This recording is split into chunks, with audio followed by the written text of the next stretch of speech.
Okay. I feel like I'm a comic, so I'm going to take the mic and I'm going to walk around. All right, good morning, everyone. Or is it morning or afternoon?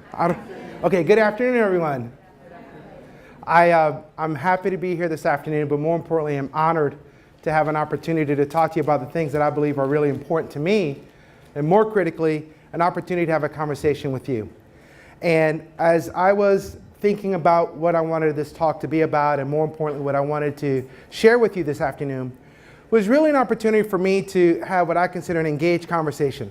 So there are a couple of things you need to know about me real quick. Number one, I'm Latino, so I talk very, very fast. Okay, so that's number one. Number two, I move. I have ADD, I just move a lot, so you just have to keep up with me, okay?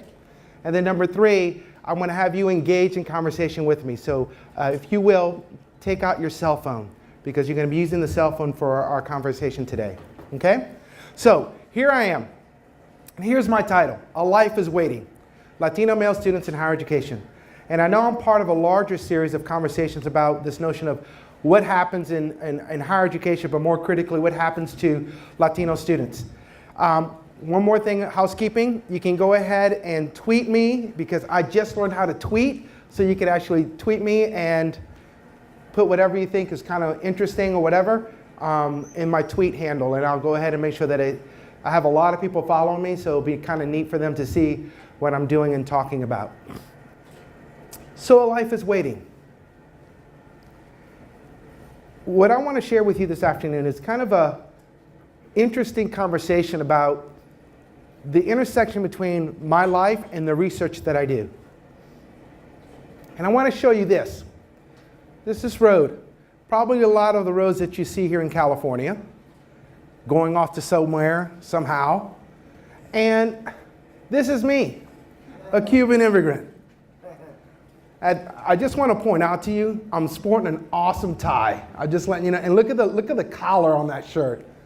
How did this kid, this Cuban immigrant, who at the time didn't speak English, didn't have parents that went to college, how did this kid become a tenured faculty member? And so when you think about that, and you think about, wow, that's kind of interesting, you really start to unpack and understand what that may mean. And more importantly, you really start to recognize, am I unique? Did I do anything special? Or this is just something that just happens to a lot of us. A lot of Cuban immigrants or immigrants that come to this country and become faculty members. But somehow, some way, this kid became a professor, did some work that a lot of people were interested in, and I got to meet this guy, President Barack Obama. Now, I will tell you this about this guy. First of all, he is a nerd. So when you come up to him, you shake his hand, he's like a nerd handshake, right? And I want to point out, I don't know who this guy is. He photobombed me, so I don't know who he is. I've never met the guy, but he came into my picture.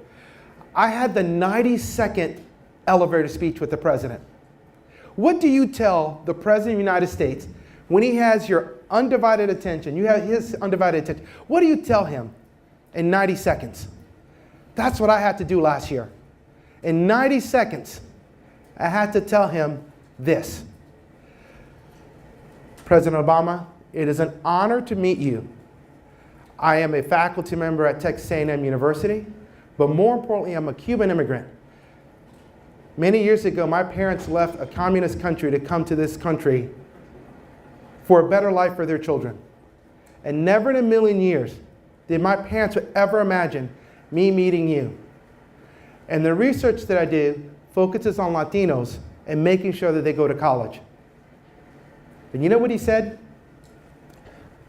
He said, thank you. I'm glad you're living the American dream. And he said this as well, and this really applies to California.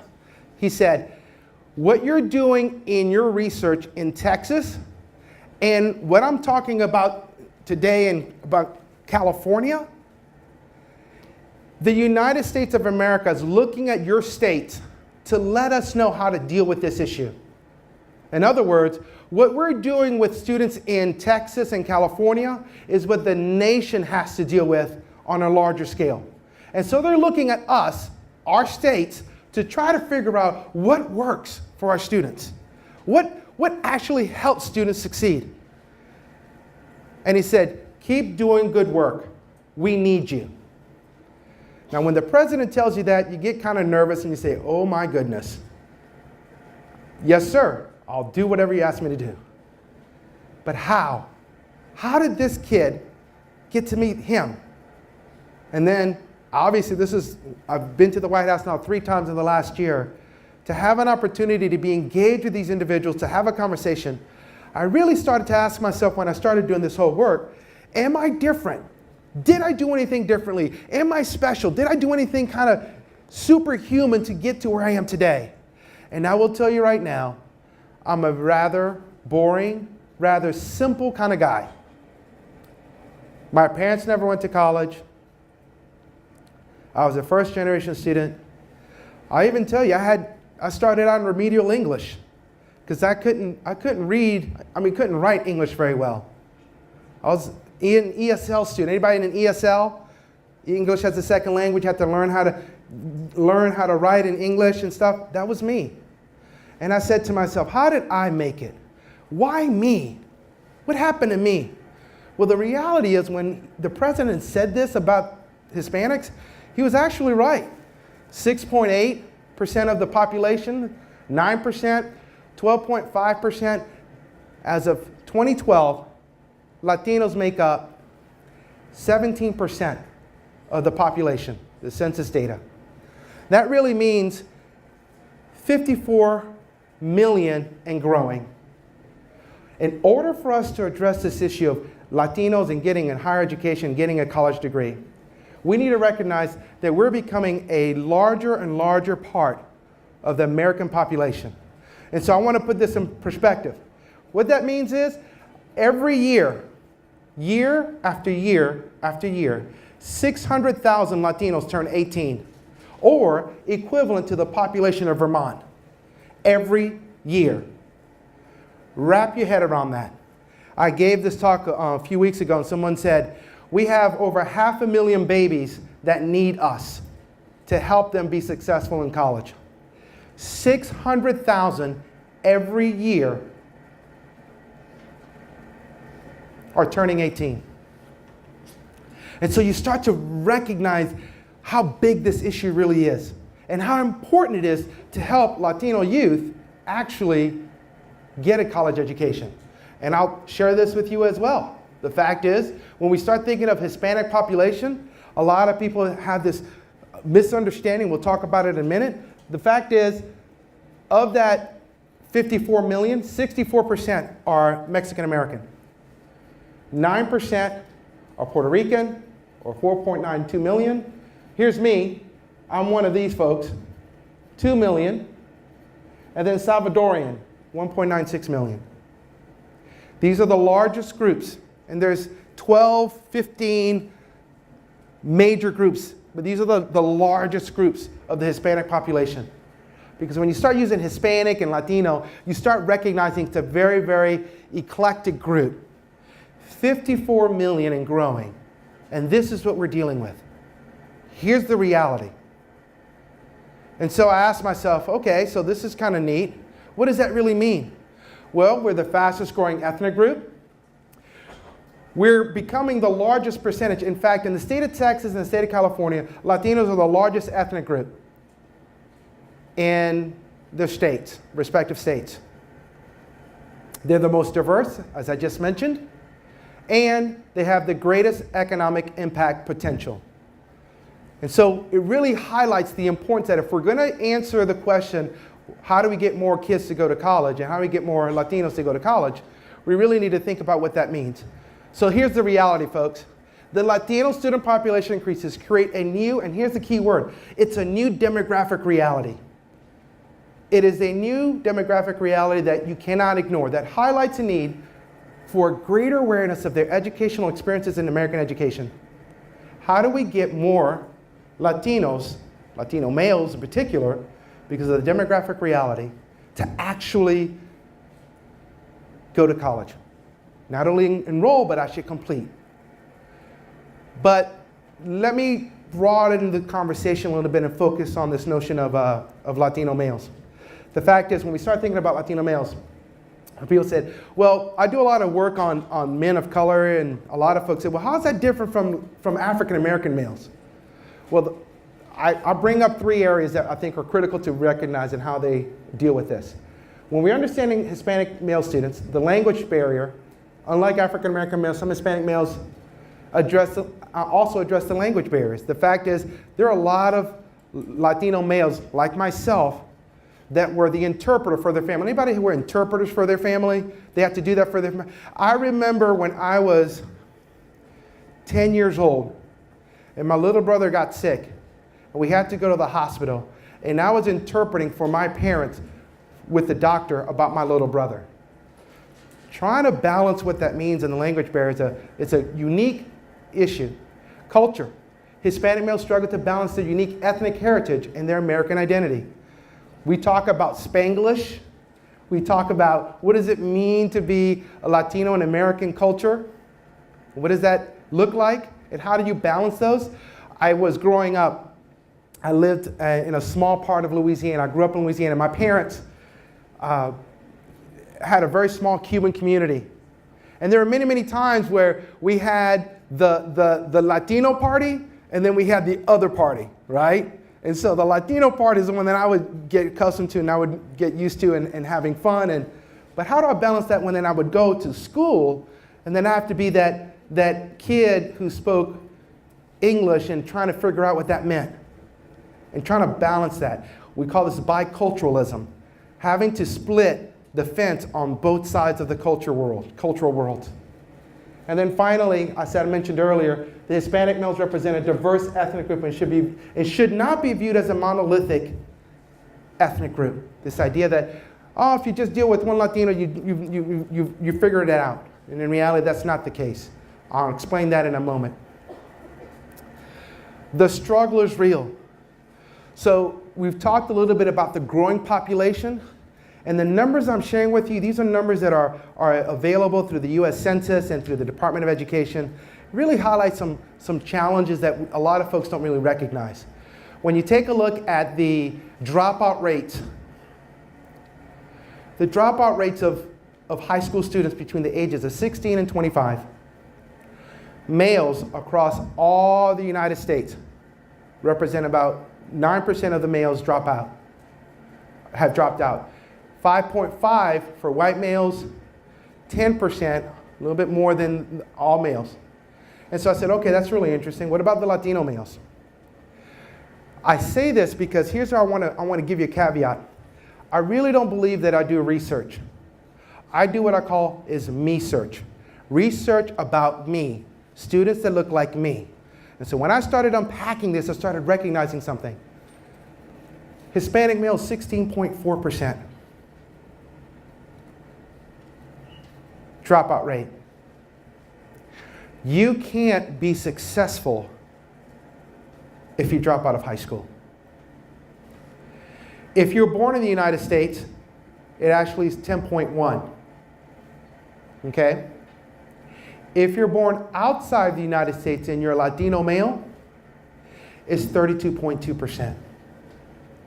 So when I take a look at my life, a Latino male from Cuba, like a lot of Hispanic immigrants that come to the United States that want to go to school but end up having to deal with the different challenges, 32% of those students, immigrants, never finish high school. I always talk about how bad does it have to get before we say we have to do something about something. 32%. To me, this was kind of like the house, there's smoke and I'm smelling smoke and we need to think about what we're going to do. This is, to me, an issue that I can't ignore as a scholar. Something that I said, you know what? A lot of Latino males like me will never get to meet the president. And as a result, I have a responsibility to kind of shed a light and open your eyes on what's happening. And these numbers, I tell people, I don't have to make up numbers. I don't have to like lie and kind of, create these hyperboles, and the numbers speak for themselves. 32% of all males between the ages of 16 and 24, born outside of the United States, don't have a college education. Don't have a high school degree. So what does that mean? What does that look like? The Latino student educational attainment. In general, the graduation rate for all Latinos, women and men, all is 30%. Always like to put it in a different way. 70% of all Latinos over the age of 18 do not have a high school education. Does anybody know someone who didn't graduate from high school? Raise your hand if you know someone who didn't graduate from high school. 70% of Latinos do not have a high school education. And then you go into college, and it's only 10%. I like to put it in a different way. 90% of Latinos, 90% of Latinos over the age of 25 do not have a bachelor's degree. 90%. And so I put this as a kind of starting, you're probably getting depressed, but don't worry, it's going to get better. Our national and local economic prosperity,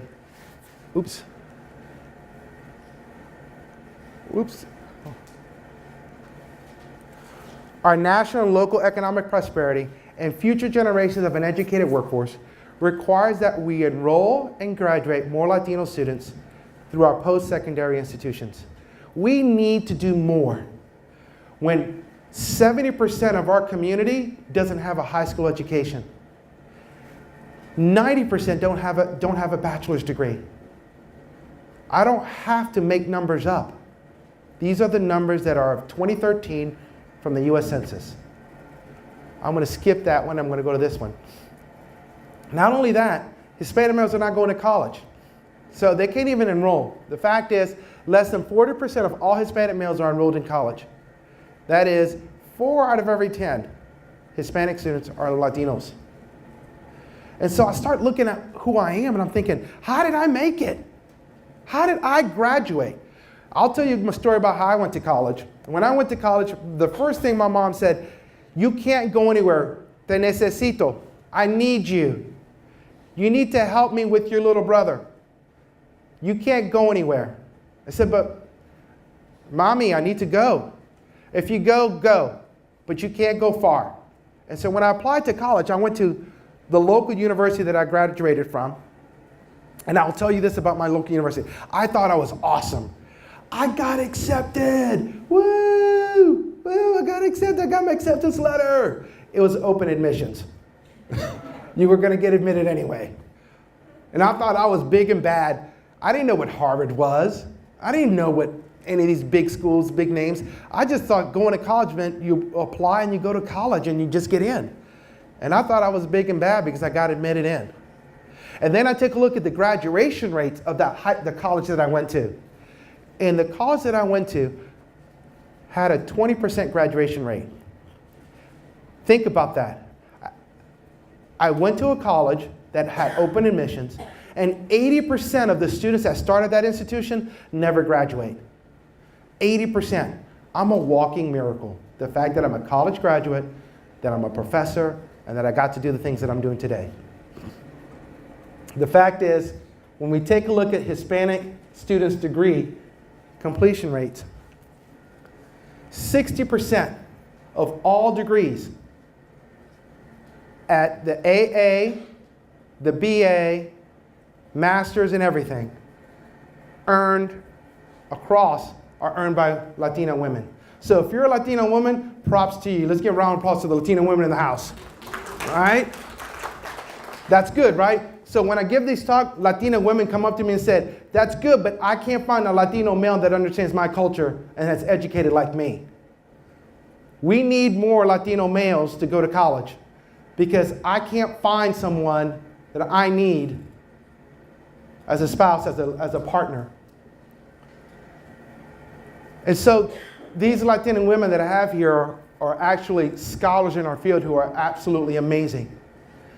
And it highlights the reality that when we take a look at Latino males, it's a different story. Again, it goes back to the data. And I'm just giving you the data, I'm just telling you a story, and here it is. The highest percentage of Latinos, ethnic group, the highest percentage is South America. So if you're in South America, you have the highest percentage of college graduates, 20%. That's the highest, right? The other way of putting this, 80% of Latinos who are from South America don't have a college degree, right? Cuban, woohoo, 16%. Okay? 84% of all Cuban males over the age of 25 do not have a college education. Puerto Rican, any Puerto Ricans in the house? Puerto Ricans? Hey, first of all, any Cubans in the house? Any Cubans? Dang it. Puerto Ricans, 12.3%. Remember what I said about the Mexican population? What percentage of Mexican population is comprised of the United States population? Do y'all remember? Somebody write that down? What was the percentage? How many Mexican, it was, how many? 64%, right? Remember that? Right? So 64%, so that's a large number of Latino Mexican students, right? Large number. Latino males, if you're Mexican descent, if you're a Latino male, Mexican descent, what percentage do you think have a college education, have a bachelor's degree after the age of 25 and up? 25 and up. 7%. Let me put it a different way. 93% of Mexican American males in our country over the age of 25 do not have a college education. 93%. And they're also the largest ethnic group of Latinos in America. So when you start talking to any Latino Mexican men in here in the room, raise your hand if you are, you need to finish. You need to finish. You need to finish. You need to finish, because by you finishing, you're beating the odds already. So let's give a round of applause for the Mexican men in here and see where they are. The fact is, you're beating the odds already. And so, I want to kind of move forward and think about how we're reframing this conversation. A lot of people think it's the male crisis, or an endangered species, or they're culturally damaged, or Latino males are missing or vanishing. My article talked about the vanishing Latino male. They need to be saved, or their deviant behavior. We just need to modify their behavior towards respectability, or there's just a pathology of Black and Latino males. This is what we call, in the literature, and this is what we call haters. It's a deficit narrative. If we're going to change, if we're going to move the needle, we can't be haters. We can't use a deficit narrative to define the problem. How do we help Latino males? How do we help Latinos actually not be viewed as that way, but viewed as someone I talked to the other day from College Board said, how do we look at students instead of at-risk students? We call them high potential students. How would you like to be referred to? Do you want to be referred to at risk or high potential? High potential. At risk behavior, at risk on student, at risk population, you know those kind, that's a deficit narrative. An asset-based narrative says that they are high potential. How do we help high potential Latino males succeed? So here we're going to go and we are going to do a PowerPoint poll. So take out your cell phones. And here's what you're going to do. You're going to text me at 22333, and you're going to text my name to that number. And then once you text that, you're getting into the poll. And once you're in the poll, you can answer the question, higher education invests more resources to help Latino students succeed. Strongly agree, disagree. So put A, B, C, or D after you entered the poll. put ABC, and when you put it in, it automatically gets into the screen, and it's anonymous. And so people can actually see what folks are saying about this. And this is live polling happening right now. And we're going to do this, and we're going to do another one, and then we're going to actually do some other things with this in a minute. Okay, so far somebody strongly agrees. Somebody says agree. Okay. All right, this is good. Their first 40 respondents. So far I'm really happy that a lot of you agree that higher education, Sacramento State, the state of California, needs to invest more resources to help Latino students succeed. This is powerful information that I like to share with the audience to kind of see the pulse of what people are thinking. Okay? All right. Moving on. What happens? So I've given you all of this stuff. What happens if Latino male students' educational achievement declines? Because we talk about the 93%, remember when I showed you 93% or 84% don't have, what happens if they do not get a college education? Because I think that's critically important in the discourse of having a conversation about, I like to say, I'm keeping it real. So what happens if we have a lot of empty seats and Latino males don't get an education? Well, first of all, local economic impact. You become a limited pool of educated workforce, you have a permanent underclass, and you have difficulty to attract new businesses. In the state of Texas, we have an initiative called the 60-30. We need to get 60% of the college, on the adult age population to have a college education, because businesses now require a smarter worker. But if you don't have Latino males, then you really don't have a strong enough workforce. What happens to families, Latino families? They're less educated parents to develop prosperous families, few Hispanic male role models for the next generation. And we talk about the importance of Latino males, not only for themselves, but for their familias that they are part of. If you don't have educated Latino males, you have fewer opportunity to have prosperous families because of the jobs that you will be getting. We'll talk about that in a minute. What happens in the high schools that we're dealing with? If we don't have students finish high school, then we're unable to assist those who drop out. If they drop out, they're gone. Some institutions, some school districts work towards trying to recover these students to get them back in, but a lot of them are just gone. Unable to find positive role models for younger students. We talk a lot about how Latino males need to give back to the younger generation, but if they drop out of high school, they're gone. They're no longer. And then, of course, if they're not in school, increased pressure on the juvenile court system. The fact is that the juvenile court system is growing. And I won't get into the judicial system and the behavioral issues that are surrounding these conversations. And then there's some individual consequences. The fact is, when you are a Latino male, a male of color, and you don't have a high school education, you don't have college, you get a lost sense of hope and promise. You get increased despair and anger. The fact of the matter is, you're either going to be in prison or on social welfare. And so a lot of people tell me, you know, you really are bumming me out. You're bumming me out, and I really don't like to hear this.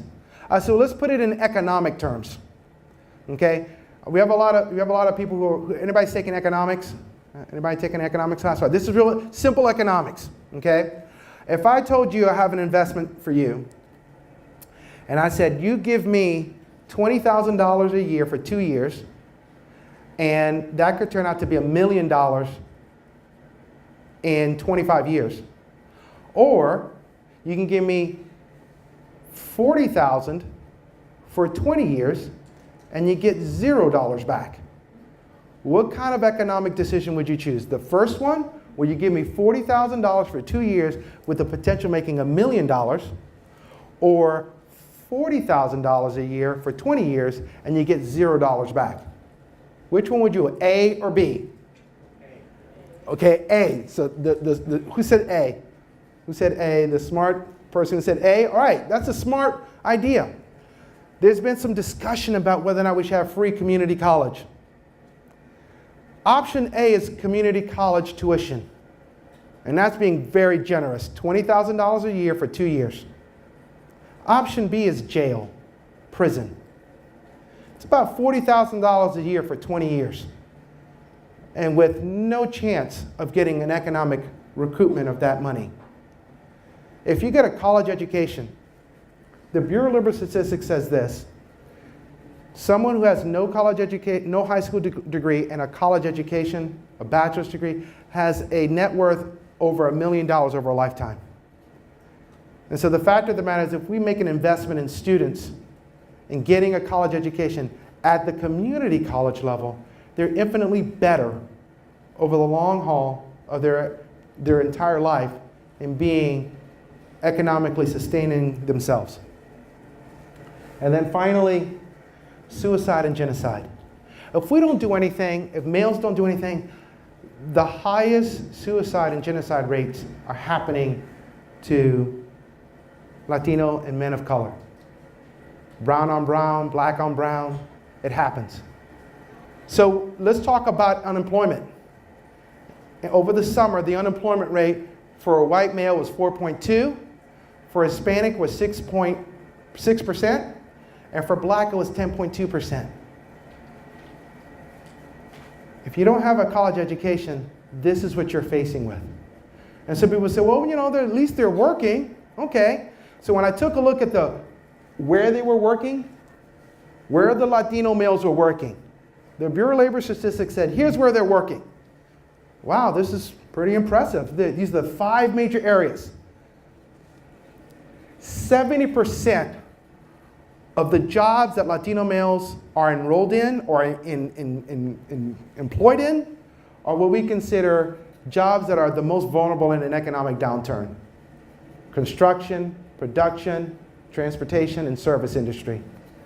So 70% of the Latino males who don't have a high school or don't have a college education, 70% of them are in what we consider low, dead-end jobs. And so when the economy tanks, their unemployment rate skyrockets. And so this kind of sets a tone of why we need to think about what we're doing. The fact of the matter is, too few are enrolled and even fewer graduate. Too few Latino males enroll and even fewer graduate. And so I want to provide you a different perspective, because you're probably bummed out right now. How many people are bummed out so far? I've been like a total bum out, right? I hear you. I'm going to try to bring it around. You got to trust me. I'm going to get you there. We have and I hope y'all realize these beautiful pictures, right? This is a road. We need a new road to address Latino male students. We need to have a new path, because we can't continue. When I work in this research area that I do, the last thing I want to do, and I get a lot of opportunities to talk, and I tell people, I don't do research to be some academic journal. I've published in the best journals in the country, in the world. I've been asked to talk all over the country and all over the world. But if all I'm going to do is problematize it and not provide solutions, then I'm no better than the people who are what I call the armchair quarterbacks. That says, yeah, of course, I could have done that better. And all they do is complain. So I'm going to try to think about the ways that I can be proactive in addressing this issue. The fact is, anybody know what this is? Anybody know what this is? What is this? For the folks under the age of 30. Under the age of 30, what is this, folks? Anybody know? Wait, young lady, what is it? You put your face up to it, and what do you do with you? Wait, if you put your face up to it, then what do you do if you put your face? What are you doing? It's like binoculars. And why do you want to look through those binoculars? So you can see the city and you can see things with more clarity, right? Here's what I want to offer you. Thank you. Great job. We need a greater awareness of their college experiences. We need to have a greater awareness. The fact is, when you see this picture, what do you think? This is a psychologist. What do you see? What is this? A barrier. It's a what? It's a brick wall, right? Some people say it's a brick wall. And I say I have a different way, a deficit narrative versus an asset-based narrative. Are these building blocks or building walls? Do we want to build blocks for success, or do we want to build walls for barriers? How are we going to help Latino males in building blocks for success? The fact is, we need to create a new narrative. The Hispanic demographic reality is there. The fact is, we need to focus on Latino male students simply because the 60-40 split, because the 90% of Latino males, 93% of Mexican males that are at the age of, over the age of 25 don't have a college education. The fact is, we need to improve the achievement gap. We need to get more Latino males to graduate. We need to get more Latino males in the system. And so this is my little plug. I told Dr. Diaz I'm going to share this. So in January, our book's coming out, and Dr. Julie Figueroa, who is a professor here at Sacramento State, y'all know Dr. Figueroa? Outstanding. If you know her, you are lucky to know her. She's an outstanding individual. She wrote a book with us that says, what are we going to do? If Latino males are really in trouble, what are we going to do? And so this whole book, I wrote several chapters in this book that talk about solutions, that talk about addressing this issue. It's coming out in January. The bottom line is we need to create a culture of evidence. How are we moving the needle and creating a culture of evidence to address this issue? What are we doing? Because there are going to be people that are going to ask us, well, we understand that, but what are you going to do? What do you know what works? Here's where we start getting answers. This research project that I'm working on, from research to practice, if you go to projectmales.org, you can see some of the work that we're doing in the state of Texas that talks about the work on what Texas is trying to do to address this issue. My research partner, Dr. Victor Saenz, he's a near and dear friend of mine. He and I are working on this research project together, and we're visiting community colleges and four-year institutions across the country, across the state of Texas, and trying to ask community colleges, what are you doing to help students, Latino males, succeed? So we're trying to collect a new narrative about that. The fact is, when we start thinking about the educational milestones, we talk about how's your institution helping Latino males transition into their campus? How are you helping Latino males have better positive academic experiences? How are you helping Latino males become more engaged on campus? And then ultimately, how are you helping Latino males believe that they can complete a college degree? How many people think you're going to be able to earn a college degree? Raise your hand. Everybody should be raising their hand. Everybody should be raising their hand, right? The biggest barrier at times to believe that you can be a college graduate is yourself. And so how do we help institutions help students believe that they can get a degree? There are a lot of students that come to some institutions and say, I really don't feel like they have an interest in me wanting to graduate. How do we help students believe that? It's going to require courageous leadership. And as I close our conversation down, I want you to recognize, what does this mean? We need folks in Sacramento State, and this is where it gets kind of controversial, Dr. Diaz. We need leadership that's courageous. I had an opportunity to give a talk similar to this in Las Vegas, Nevada. And I spoke to the higher education system, and I spoke to all five presidents of all the higher education institutions in the state of Nevada were sitting in the front row. And I said, how are you going to be courageous? How are you going to be courageous? Half the battle is they need to listen. What are the challenges Latino males face? For a lot of them, it's financial. For a lot of them, they don't know when to ask for help. You need to understand their issues. As an institution, how are we understanding their issues? How many people are in a relationship? Raise your hand if you're in any kind of relationship, all right? So if you're in a relationship, you've heard the term, well, if you're in a relationship, it needs to be 50-50. Because if it's 50-50, then everybody shares the equal responsibility. And the fact is, we can't have that approach with Latino students.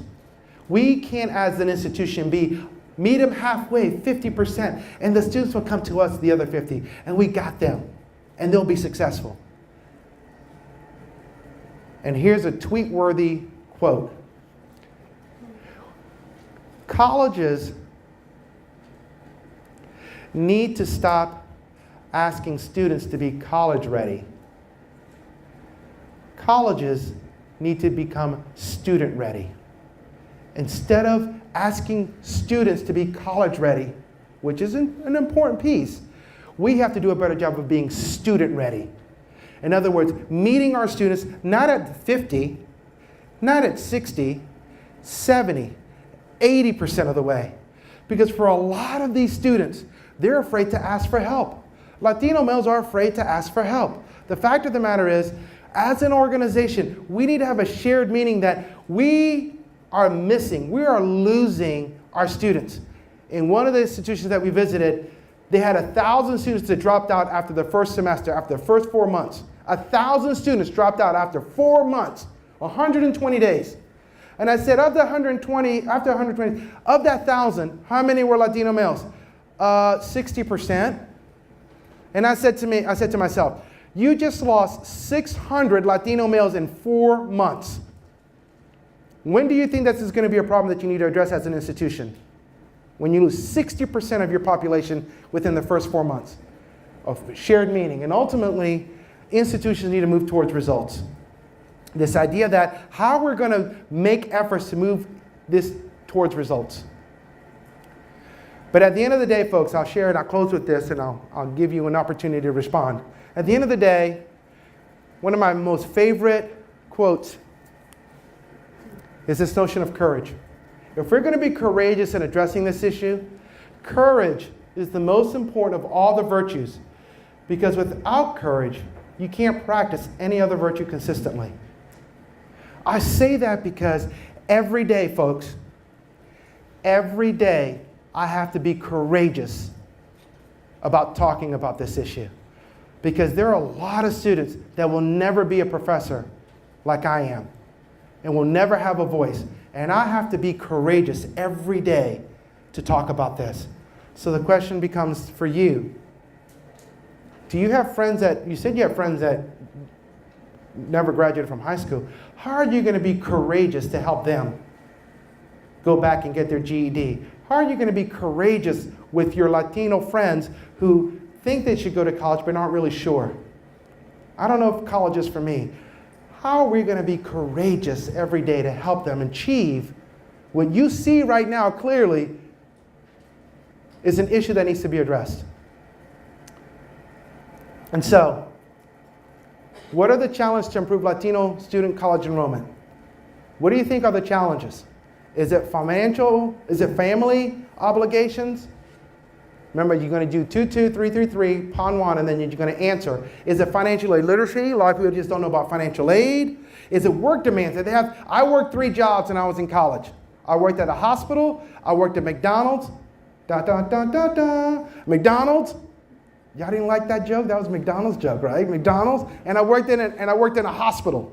I worked in an ER, and I saw a lot of guys like me, brown and black, that were dying. And I knew that was a sobering reminder. Work or peer influence. A lot of them basically don't have a lot of positive peer influences of wanting to go to college. This is really powerful because this kind of shows folks what students, a lot of these are students in here, what the challenges are for them to be enrolled. Financial aid literacy. If we're going to be courageous as an institution, how are we addressing financial aid literacy if that's something that needs to be, you know what I said earlier? We need to listen to our students. This is students talking right here. Right? Y'all, it's closed off right now. This is the overwhelming what we're saying. Okay, and we're done. And I'm going to go back to that slide because I've moved it to the wrong one. And this one's an open-ended one. Hold on a second. Just bear with me. Remember when I showed you I'll skip it? Here we go. And so, this is a reverse. Reverse, reverse, reverse. Here it is. So this is an open-ended one. Oops. This open-ended one, I put them wrong in the wrong order. This open-ended one is, what was the most interesting thing you learned today? So you text me, 2233, my name, and then you can text whatever you want, and then whatever you want will pop up here anonymously, and we'll see what folks said. I said a lot today, but I want to see what people think was the most interesting thing that they learned today about Latino students, Latino males. Now, when that first happened, I think, oh, I'm the most interesting thing you learn. But a lot of people put in Ponjuan too soon because you need to put Ponjuan and then hit enter, and so that's what happened. So I started realizing they weren't saying I was the most interesting thing. So at first I thought, oh, Dr. Diaz, like, man, people really like me. Then I realized, oh no, because they put Ponjuan. Okay, there you go. Create a new narrative for Latino males, imperative, okay? What else? And as they pop up, they'll start populating really quickly, and you'll start seeing what people have to say. Yeah, 600, not Latino students, not just males, it's women. The 93% do not have a high school education. That is powerful. That is the real deal number. College is to be student ready, absolutely. Today I learned that language, culture, and diversity are key factors. 7% of males have a degree. Yes, that's absolutely. Being student ready, absolutely. Have courage and encourage, absolutely. 90% of Latinos don't have a college degree. That is absolutely correct. All of these are just powerful. The colleges need to do more to serve their students and listen to what they want and need. Be student ready. How can colleges be student ready rather than asking students to be college ready? 70% no high school diploma. How can I be an advocate for this population? Absolutely. This is, and Dr. Diaz, I'll send these to you as part of as a wrap up, because I think this needs to be shared with someone at Sacramento State to kind of see what your community is saying is powerful to them about what's happening in our communities, what's happening at Sacramento State. The Serna Center is an advocate for these students, and these are the voices of these students. More females and by the way, more females earn degree than males do. That's across every ethnic group, by the way. More white females, more black females, more Asian American females. Females are eating males' lunches out of the park. They're like blowing it up. So props to the women. Props to the women, right? He's handsome. Oh, I don't know if that was okay. Ouch. Awkward. Awkward. Next, something else. Okay, good. 64% are Mexican. All right, good. All right, here we go. All right, listen, folks. Listen, I want to share with this in closing. The fact of the matter is, I'm moving on, Dr. Diaz, I'm moving on. Awkward, I'm moving on. Deficit narrative, no, yeah. You can go to jail, yeah. Low-income jobs, yes. We need to do more, create a new road, yes. We need building blocks, yes. A new narrative, absolutely. A culture of evidence. Dr. Ponjuan, could you also open it for questions? Yes, I'm going right there now. And so, that's it, folks. Listen, I want to close with this. I am so humbled and so honored that I have an opportunity to talk to you about something that I'm absolutely passionate about. And more critically, I have an opportunity. Here's the thing. When I teach, because I'm a professor, right? So I teach a class. I taught last night, actually. I taught class for 3 hours. Imagine me for 3 hours. It's kind of crazy, right? So here's the deal. I am passionate about this because at the end of the day, if someone didn't see something in me and said, hey, Luis, you, brown kid, there's something about you. You have potential. Let's see what we can do. I was 1 day away from going into the military. And somebody said, the military is great, but it's not for you. At the end of the day, someone saw something in me and realized my life was waiting to be touched. And so I want to encourage all of you to be courageous and touch someone's life, because a life is waiting. We can't wait any longer. The numbers are too clear. I want to encourage you to do something. You walk away now, you know too much now. Now you're like, okay, dang it, 93%, 64%, oh my gosh, you know too much now. What are you going to do to be courageous, to be an advocate for the students who don't have a voice? I feel like I have an obligation to continue being a disciple of this work, because it's important for us to do something about it. We can't ignore it any longer. Thank you very much.